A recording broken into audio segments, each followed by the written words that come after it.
હરણી મોરના તળાવ ખાતે બનેલી દુર્ઘટનામાં 12 માસૂમ બાળકો અને 2 શિક્ષકોના અપમૃત્યુ માટે રાહત આપવા વિશ્વામિત્રી બચાવ સમિતિના સભ્યોએ મ્યુનિસિપલ કમિશનરને આવેદનપત્ર પાઠવ્યું હતું।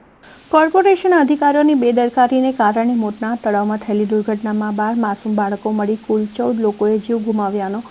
આજે 2 મહિના થયા છે, છતાંય દુર્ઘટનામાં જીવ ગુમાવનારના પરિવારજનોને રાહત આપવા સત્તાધીશોના પાડે છે। ત્યારે રાહત આપવાની સૌ વડોદરાવાસીઓ પરિવાર બની ભેગા મળી જવાબદારી લઈ યથાશક્તિ તથા દાન મુજબ ભંડોળ એકત્ર કરી રાહત આપીને તેવી માંગ વિશ્વામિત્રી બચાવ સમિતિ દ્વારા કરવામાં આવી છે। સમિતિના અગ્રણી કાર્યકરોએ મ્યુનિસિપલ કમિશનરને કરેલી રજૂઆતમાં જણાવ્યું હતું કે જેમ કોરોના કાળમાં વડાપ્રધાને પોતાના નામે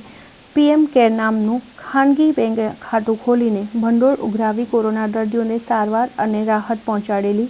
તેમ વડોદરાના મ્યુનિસિપલ કમિશનર પણ એકવાર કેર નામની બેંક ખાતું ખોલી ભંડોળ એકત્ર કરી જેમ બને તેમ જલ્દી રાહત પહોંચાડે, જેની શરૂઆત કરતા વિશ્વામિત્રી બચાવ સમિતિના સભ્યો તરફથી 25,000 આજરોજ રાહત ફળમાં જમા કરાવવાની બાંહેધરી આપી હતી। સ્વજન ગુમાવનાર પરિવારને રાહત શું અને ન્યાય શું, એમ 2 પ્રશ્નો સમગ્ર વડોદરાવાસીઓને ઉદ્ભવે છે। જેમ કોરોનાના મહામારીમાં ફાટી નીકળેલી ત્યારે ભારતના વડાપ્રધાને પોતાનું ખાનગી પીએફ કેર નામથી બેંકમાં ખાતું ખોલેલું, જેમાં સમાજના મહાજનો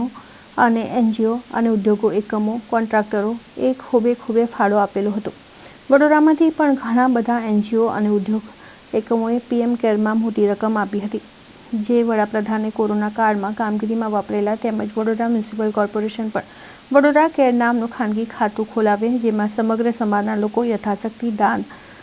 રૂપે ફાળો આપે, જેમાંથી મૃતકોના પરિવારજનોને રાહત આપી શકાય। વડોદરામાંથી પીએમ કેરમાં ફાળો આપનાર એનજીઓ, કોન્ટ્રાક્ટરો, ઉદ્યોગોના પ્રતિનિધિઓ, ધાર્મિક સંસ્થાઓનું કલેક્ટર પાસેથી લિસ્ટ મેળવે, તેમણે આપણે સૌ અપીલ કરી કે ફાળો આપે તેમ જણાવ્યું હતું।